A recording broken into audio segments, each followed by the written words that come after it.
Welcome to another episode of the Treble Tapes podcast, where we discuss everything Manchester United. Don't underestimate Manchester United. Today, we are going to be talking about Ruben Amorim's group of players, winning back-to-back games 3 times in a row now. Is this team good enough to get into the Champions League this season? Considering, what we have seen so far.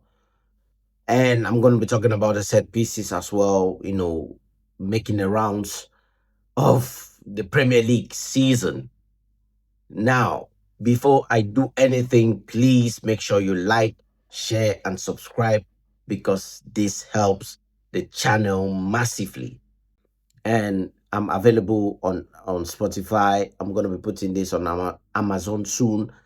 I'm available on YouTube, Clovis TV, Clovis Football Talk. Make sure you check it out. Under you're gonna see, the Travel Tapes podcast. Also, as well for the listeners and those who love to watch a video. Now, let's get into it.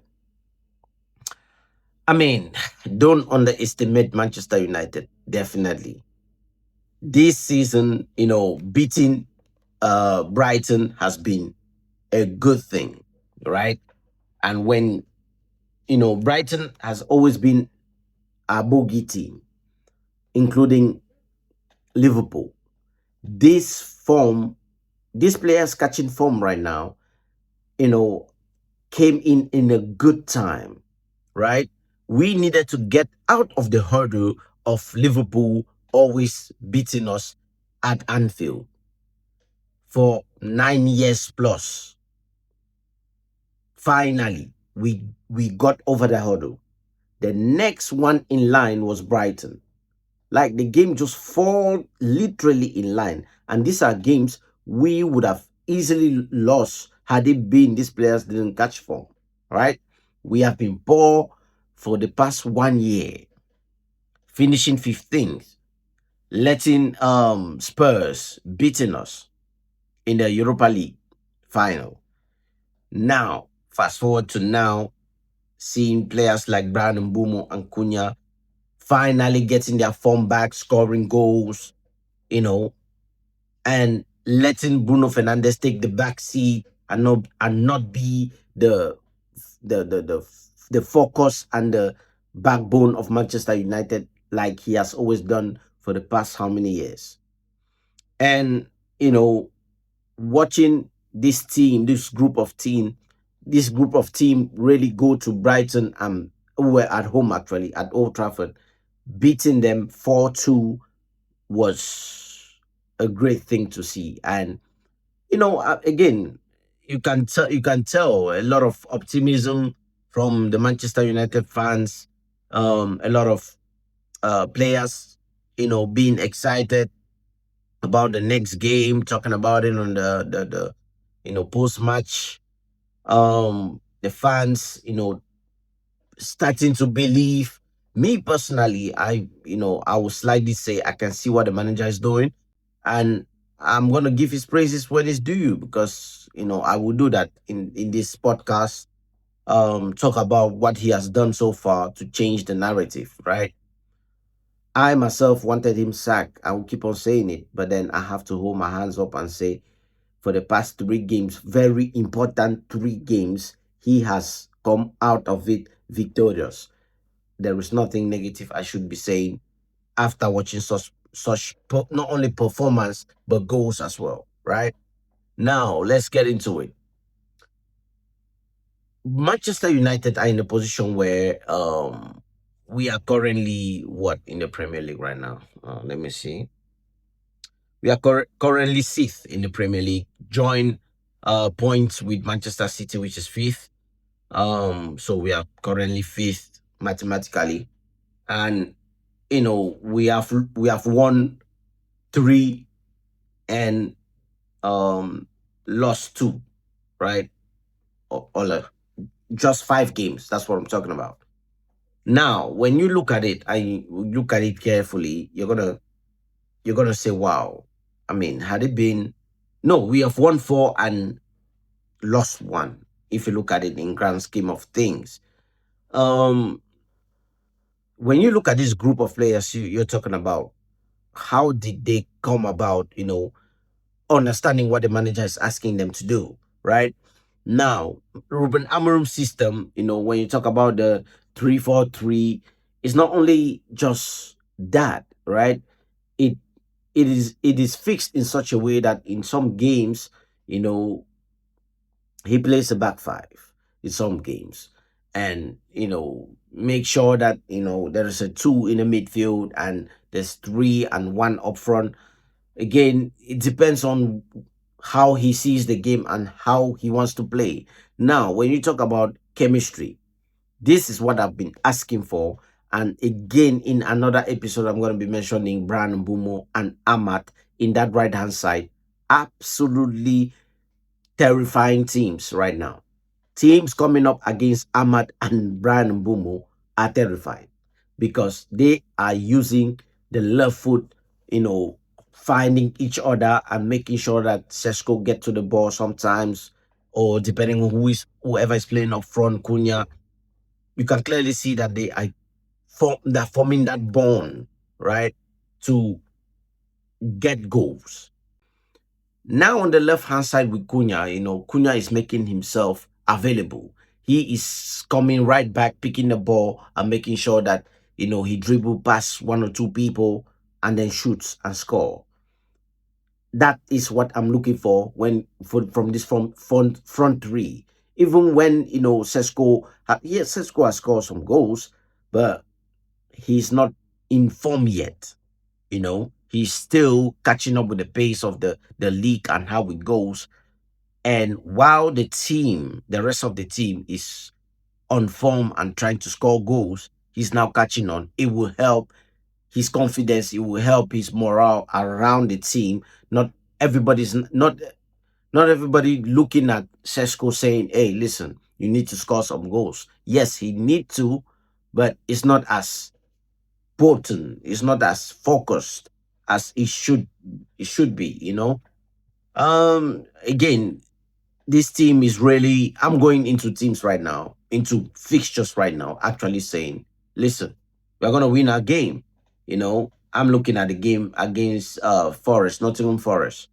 We are playing Nottingham Forest this coming Saturday, right? That game I'm counting a win.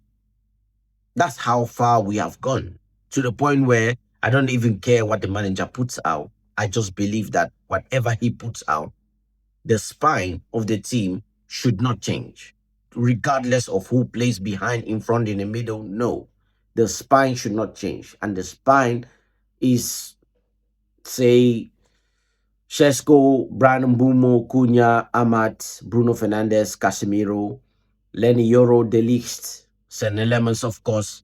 If you want to now put Luke Shaw, because Dogu needs a lot of games to come back on form. He was terrible against Brighton. Dalot he's good. He was good against Brighton, but so far this season he has been extremely poor, and the manager keeps picking him because again Mazraoui is in and out of the team. I don't know what is happening there. He needs to play. Again, I'm fine with that. But again, you see the spine of the team, it shows that we have players, a lot of players right now that when they start, we are counting a goal right there. Especially the back line is very solid. Mateus Delict. He is a player every single, it's funny when you go to these YouTube channels and all these other podcasts, you know, when you mention Manchester United and mention a player that is good, the rest of the panel chuckles. And I'm asking myself, I don't understand what is funny because, again, this is the same Manchester United that has been finishing very low, you know, and now we are now picking some points and looking very good. Not even that, like last season, we had certain players that was playing very well, but because we finished where we finished, you cannot automatically say, oh, this player is good. But when you look at it, Mateus Delict has been giving us 7 out of 10, 8 out of 10, 9 out of 10, 7 out of 10 every single game. Same thing with Mazarawi. ever since they got them to Manchester United, right? But then it's just the overall view of where Manchester United are. And now this season we are looking very promising. We are looking very good on fifth. And you're saying, but wait a minute, this is amazing. And now when you say Mateus de Ligt is a very good player, nobody should be looking at it saying, oh, why is he saying that? Or chuckles like they used to do. The tone has changed on Man United as it stands right now. The tone has changed. There is no team coming up to us and now actually saying this is a guarantee win against Man United. Like, that's not possible. Right now, it's not even possible with the form that we are going into. Winning 3 games in a row is unheard of. 1 year of not winning back-to-back games, even on the first place, has been catastrophic. Let alone win 3 games on a bounce, and not only just 3 games, 3 games against one of our rivals that we knew we were gonna lose this game by 5-0, even on the first place.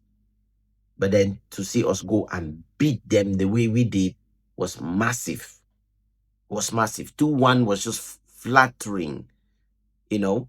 And then you're talking about Brighton. We beat Sunderland. Sunderland is not for everybody. Sunderland beat Chelsea. Sunderland are literally fourth on the Premier League table. So you can actually see that we are doing something different this season, which shows optimism, which shows a positive signs that we are going somewhere. Which leads me to the next question. Are Man United good enough to enter in the Champions League? With the group of players we have, I can actually say yes. When you look at how bad we have been, it has never been about the players. Yes, in some instances, but when you look at the crop of players we bought, right? Brandon Bomo scored 20 goals last season. Not only that, he has been scoring goals everywhere he goes. Cunha scoring goals for was it Wolves? And Wolves are now in the relegation zone because most of their players left, right? Like Ryan Cherky and is it Cherky? Yeah, and Cunha and whoever left for Wolves, and now they are now in the bottom of the Premier League, which is very bad for them. I mean, look at the top players we have bought. The young prospect of Sesko, coming from the Bundesliga, scoring goals. Well, not a lot of goals, but still, you can see what he offers, right? His overall play is elite. Hold up play and link up play with the players running, towards him. I mean, you can clearly see that with this group of players, we are capable of, at least competing in the Champions League, and that's where we need to be this season. So that's the aim, by the way.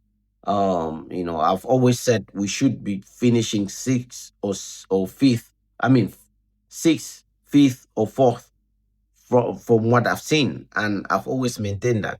Thank God it has come in a better time and in a good time where we needed to win some games. Otherwise, we'll be facing another sackable manager and going all over it again with this group of players. So thank God it's happening. And I want to give Ruben Amorim his praises, really. Like I said in the beginning of the show, he has done something right, like changing, adapting, and that's all we wanted. That's what I wanted as a fan, for him to adapt and actually say, you know what, yeah, I'm gonna get sacked if I don't change. And you are now seeing in game that things he does that you question, and you're asking yourself, why are you taking off this player? He's playing well. But then when you look at it in the grand scheme of things, he knows what he's doing actually.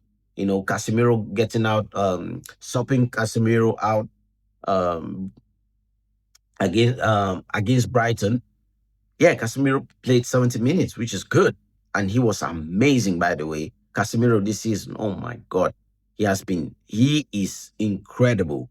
And as a 34-year-old man, playing football in the way he plays, oh my God. I'm happy he is still here, right? And he got subbed off against Brighton, 70 minutes, 75 minutes. It was good. I'm happy with that. It makes sense, some changes which I will never understand, but still, Xerxes, Kobe Menu, very rusty. Not even mentioning, um, you know, the other Dogu being very poor as well. But at the end of the day, I am happy at the current state that we are right now as a football team. We are playing well alongside winning games. Set pieces has have become a talking point in the Premier League nowadays. And my question is, yes, when you see it coming, how do you stop it? That should be the question right now when it comes to set pieces. And I just don't understand why every single news outlets, Sky Sports, Talk Sports, and every single fan base is pointing fingers at Arsenal talking about set pieces, right? Set pieces has always been part of the game. It depends on when you use it and how you use it. Now, in teams right now are doing the long throw thing. That's another thing. How do you defend against that? Find out a way. The game is changing. It's 2025. Football is far from how we used to see. You grew up on, Real Madrid back in the days, not Liverpool, Barca back in the days, Spain back in the days. Like you see, a lot of these countries playing good football on the floor. Now, the football is in the air. Find a way. Adapt. There's AI now. Adapt, people. Right? There's nothing you can do. Rather than complaining, how about you find a way to stop it? That's the thing I'm saying. Like, you complain about set pieces and then go and win a game with a set piece. What do you say then? Aren't you a hypocrite by complaining? It's just funny. Jamie Carragher was talking about set pieces just to find Liverpool winning games on set pieces in the Champions League. Well, even though they have been losing back to back to back to back games, like, what does he say now? The set pieces are still not good, to be shameless. Come on, man. Like, let's be fair here. Football has rules and regulations, and set pieces happen to be within the lines of use it. So I just don't see why you don't use it as a weapon. It should be a weapon, and it just depends on who is taking the set piece. Are they maximizing it? Are they using it? Penalties for Man United. Bruno Fernandes takes it. It's a goal, even though he let me down 2 times this season, which I will never understand that because he always score goals. That's our thing. We score. Set pieces. If you know Arsenal are pulling up, West Ham are pulling up, Stoke are pulling up, what do you do? Set pieces, you defend them. How do you defend them? Send the taller players to do something, right? Let them use their height for once. Like, come on, man. Find a way as a coach. Stop complaining, aka Lex Luthor from Temu. Stop complaining. And it's Slot, find a way and stop complaining, or else you find your team at 12. So, let's see. But Man United, again, when you're talking about um that is the most important thing. Had it been we are just nicking some goals and the performances are still poor, I will be questioning this manager a lot, but I'm not seeing that to be anywhere negative. So you will not be seeing that from me. But anyways, people, listen, like, share, and subscribe. This team is good enough, and we see what happens on Saturday against Nottingham Forest. Yes, we're gonna beat Nottingham Forest. It's not gonna be easy because again they have fast runners, but then it just depends on who is at the end of it. Chris Wood is going to be available. All of these players. I mean, like Morgan Gibbs White. Like, we should not be underestimating these players. Callum Hudson Odoi, not underrated. Like, so we have to be on it to make sure that we capitalize in the first 45 minutes. We should be getting some goals, beating them 2-0 at least. to get ahead and kill their confidence. So let's wait and see and climb up the table. By the way, we need to be on that, top four, top three. Like we need to be climbing up the table. It's possible. I mean, we are fifth right now as it stands, join points with City. So let's see what happens, people, and let Liverpool keep on falling like the sky fall. But anyways, people, like, share, and subscribe. I'll be posting more videos. This is every Sunday, by the way, Breaking Monday. I'll be posting every single time.